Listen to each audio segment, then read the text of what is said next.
Hi everyone, welcome to my channel. The alarm about climate change is blinding us to sensible solutions. Bjorn Lomborg is president of the Copenhagen Consensus and visiting fellow at the Hoover Institution at Stanford University.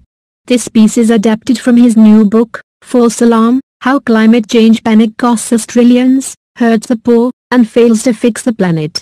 It wasn't that long ago when much of the global elite had conclusively decided that climate change was our world's top priority.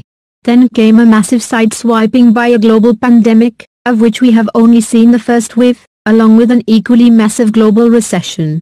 It serves as a timely reminder that an alarmism that cultivates one fear over others serves society poorly. In the BC era, before coronavirus, the World Health Organization famously called climate change the greatest threat to global health in the 21st century. Even as coronavirus tentacles were already spreading, the glitterati gathered in Davos this January and declared climate accounted for all the long-term biggest risks to the world.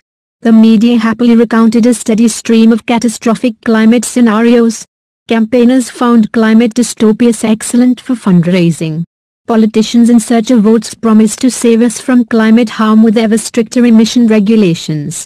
Not surprisingly, these persistent scare stories have convinced many that the climatic end of the world is nigh. One survey of 28 countries shows that almost half of all people believe climate change will likely lead to the extinction of the human race. Global warming is a real challenge and a problem we need to tackle. But the alarmism makes it difficult for us to think smartly about climate solutions, and it diverts our attention away from the many other important global issues. Even before the coronavirus, this panic was vastly exaggerated. The UN Intergovernmental Panel on Climate Change itself points out that, if we try to measure all the negative economic effects from climate change, it would be equivalent to reducing the average person's income in the 2070s by just 0.2% to 2%. And this is from a base whereby the UN expects the average person in the 2070s to have an income 363% higher than today's income, accounting for inflation. So even the worst outcome of global warming will mean that we will be only 356% richer than today. That is a problem, but not the end of the world. Take the very real problem of sea level rise. This is often portrayed in near-apocalyptic terms. We recently have been treated to widespread reports that oceans could end up rising much more than what the UN Climate Panel tells us, displacing an astonishing 187 million people. Bloomberg News declared that coastal cities such as Miami may drown in 80 years. In reality, the 187 million number assumes that, for the next 80 years, nobody in the world will do anything to deal with the rising waters. In real life, of course, countries adapt. The very study that gave the 187 million number also shows that with adaptation, such as protection with dikes or seawalls, the number of people who have to move by the end of the century is just 305,000. The number that made it around the world was exaggerated 600 times. For context, 305,000 people moving over the next 80 years is less than half the number of people that move out of California each year. Moreover, the exclusive focus on climate change neglects that the world faces many other large challenges that we can engage in so much more effectively. Indeed, this is also what the vast majority of the world's poor tell us to focus on. When the UN asked almost 10 million people what they regarded as the world's top priorities, the vast majority, especially from the world's poor, emphasized better education, healthcare, jobs, government and nutrition.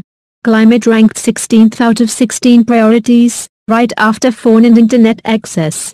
There is an amazing array of effective solutions to many of the world's ills.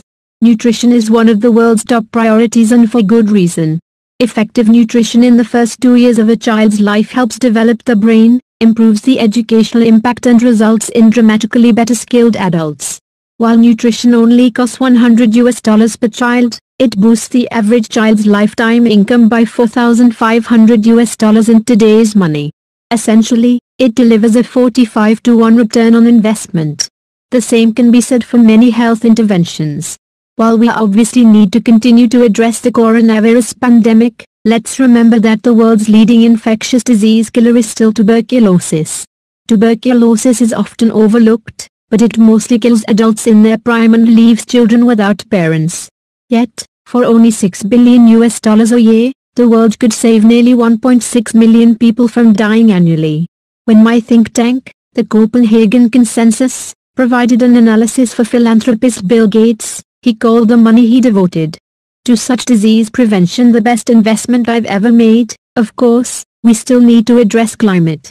Research shows the most effective way is to dramatically increase investment in green research and development. This could reduce the price of green energy below the cost of fossil fuels and make everyone switch. Because this would also be much cheaper than our current, ineffective policies that cost us hundreds of billions of dollars each year in subsidies for the current generation of ineffective renewables. Our budgets would be able to tackle a much wider range of the world's top issues.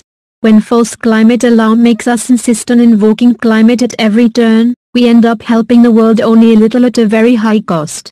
We can, and must, do more, better and faster. Please save the trees and nature. Please subscribe my channel. Thank you.